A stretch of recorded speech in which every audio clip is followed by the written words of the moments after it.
8월 5일 수요일 정례 브리핑을 시작하겠습니다. 8월 5일 0시 기준 국내 발생 신규 환자는 15명이고 해외 유입 사례는 18명입니다. 현재까지 확진된 환자는 모두 14,456명이며 현재 748명의 환자가 치료를 받고 있습니다. 어제 안타깝게 한 분이 돌아가셨고 현재까지의 사망자는 모두 302분입니다. 고인의 명복을 빌고 유가족분들께는 깊은 위로의 뜻을 전합니다. 오늘 아침 정세균 국무총리 주재로 열린 중대본 회의에서는 코로나19 대응 국가지방공무원 사기진작 방안과 물놀이용 유원시설 현장 점검 결과와 조치계획 등을 논의하였습니다. 이 자리에서 정세균 총리께서는 수도권에서는 여전히 카페, 식당 등의 소규모 집단 감염이 산발적으로 나타나고 있다며 마스크 착용과 거리 두기 유지를 재차 당부하였습니다. 또한 코로나19 장기화에 대비해서 지속 가능한 방역 체계를 유지하는 것이 중요하다며 의료진 등 현장 방역 인력에 대한 피로 완화 방안을 검토하도록 지시하였습니다. 코로나19의 세계적 유행이 계속되고 있는 가운데 우리는 비교적 안정적으로 국내 감염 확산을 통제하고 있습니다. 그러나 우리 역시 코로나19의 장기화로부터 자유로울 수 없기에 방역과 의료 체계를 지속 가능하도록 재정비하고 역량을 강화할 시기입니다. 이러한 골든타임을 놓치지 않기 위해 추진해왔던 감염병 예방법과 정부조직법 개정안이 어제 국회 본회의에서 의결되었습니다. 법 개정의 필요성에 공감하고 신속한 개정에 적극 협조해 주신 국회에 깊이 감사드립니다. 이번 감염병 예방법 개정안은 방역과 의료 체계를 재정비하기 위해 시급하게 꼭 필요한 과제들을 담고 있습니다. 대중교통이나 위험시설에서의 마스크 착용을 의무화할 수 있는 근거를 마련하였고 위반할 경우 과태료를 부과할 수 있도록 하였습니다. 해외에서 감염되어 입국한 외국인에 대해서 입원 치료비를 전부 또는 일부를 부담시킬 수 있는 근거도 마련하였습니다. 한편 전문적이고 체계적인 감염병 대응 역량을 강화하기 위해 질병관리본부를 질병관리청으로 승격하고 보건복지부에 보건의료를 담당하는 2차관을 두는 내용의 정부조직법 개정안도 어제 본회의를 통과하였습니다.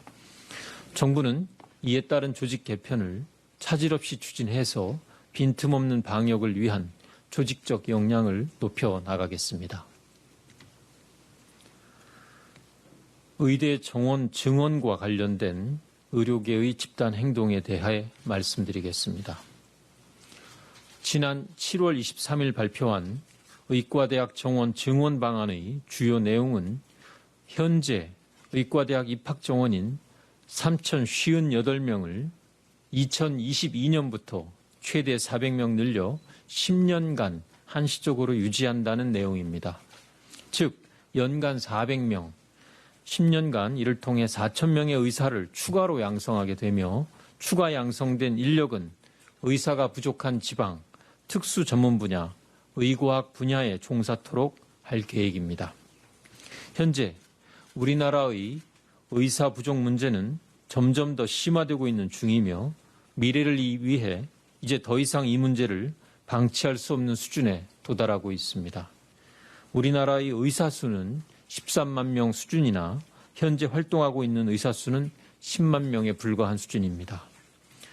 OECD의 평균 의사 수만큼 필요한 활동 의사는 단순 비교를 할 경우에도 약 16만 명 수준으로 절대적으로 부족한 상황입니다.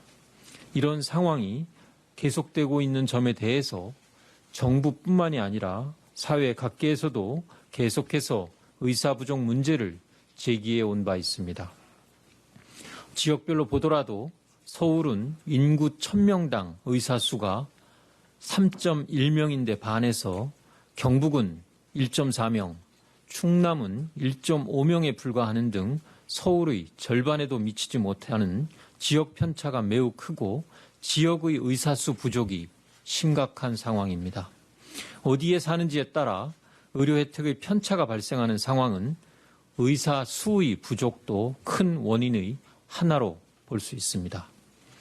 또한 우리나라 전문의 10만 명 가운데 필수 진료 과목인 감염내과 전문의는 고작 277명이며 소아외과 전문의는 전국을 통틀어 채 50명도 되지 않는 상황입니다.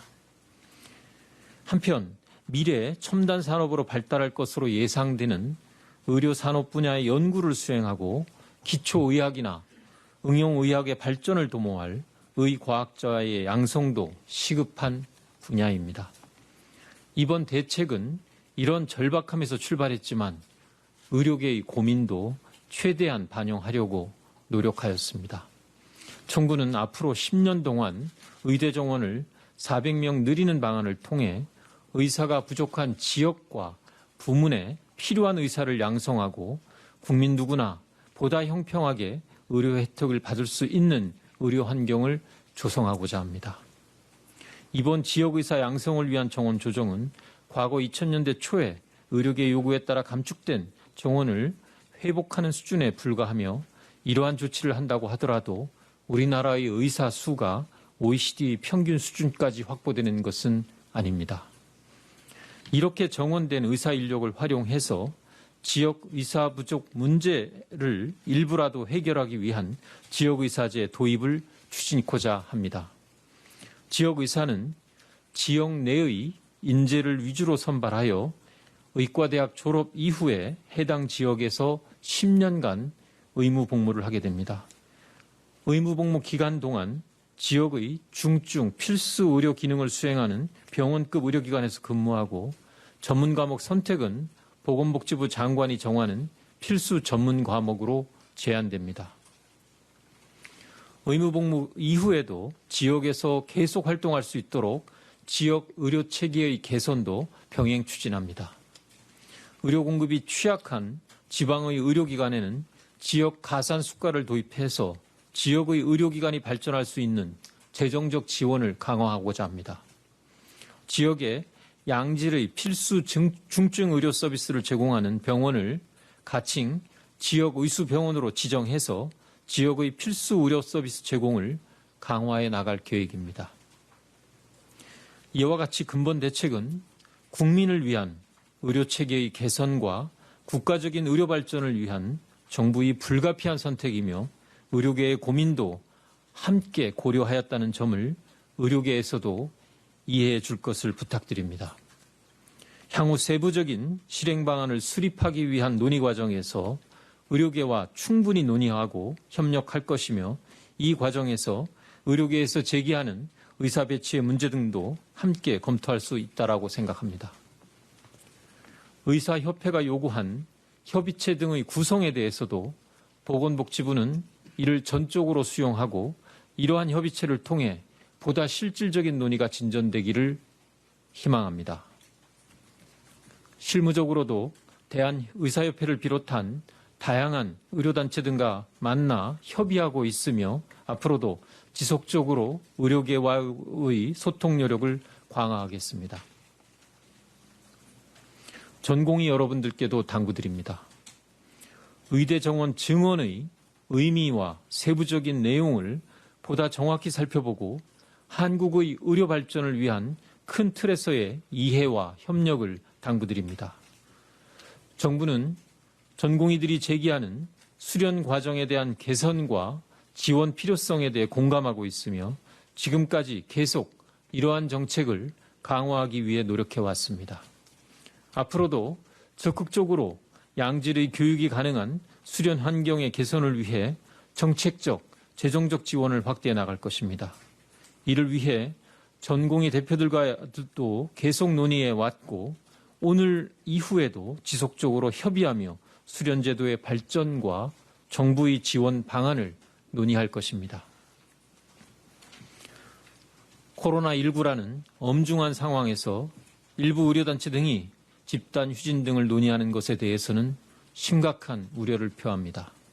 국민들에게 피해를 야기할 수 있는 집단 행동은 자제해 주시고 대화와 협의를 통해 문제를 해결해 나갈 것을 요청드립니다.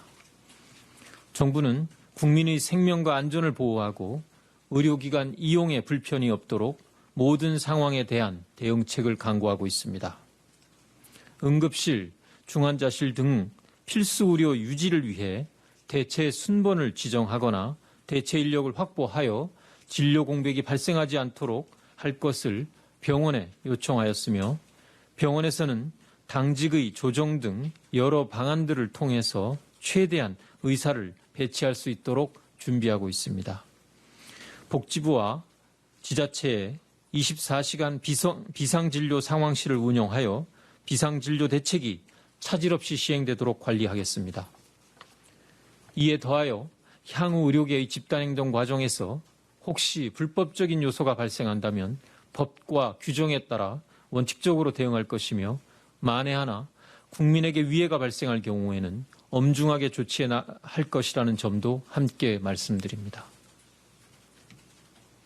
근본 의과대학 정원 확대 조치는 방역 강화를 위한 역학조사관 확보와 의과학자 양성 등 대한민국 의료 발전을 위한 인력 확충 내용을 담고 있습니다. 무엇보다 우리 국민들이 거주하는 지역에 따라 치료의 편차가 생기는 불형평의 문제를 개선하고 모든 국민이 어디서나 양질의 의료 서비스를 받을 수 있도록 지역의 의료 인력을 확충하는 내용이 주요한 골자입니다. 다시 한번 말씀드리지만 이러한 조치는 우리 국민들을 위해 꼭 필요한 방안임을 의료계는 이해해 주시고 극단적인 대처보다는 정부의 진정성을 믿고 대화와 협의를 통한 상생의 발전 방향을 모색해 주실 것을 요청드립니다. 정부는 의료계의 의견에 대하여 귀 기울여 듣고 진지하게 대안을 모색하겠습니다. 지금까지 코로나19의 대응 현장에서 헌신적으로 수고해 주신 모든 의료진 여러분들께 다시 한번 감사의 말씀을 드리며 정부와 의료계가 보다 건강한 한국 의료의 발전을 위해 함께 협력해 나가기를 희망합니다. 감사합니다.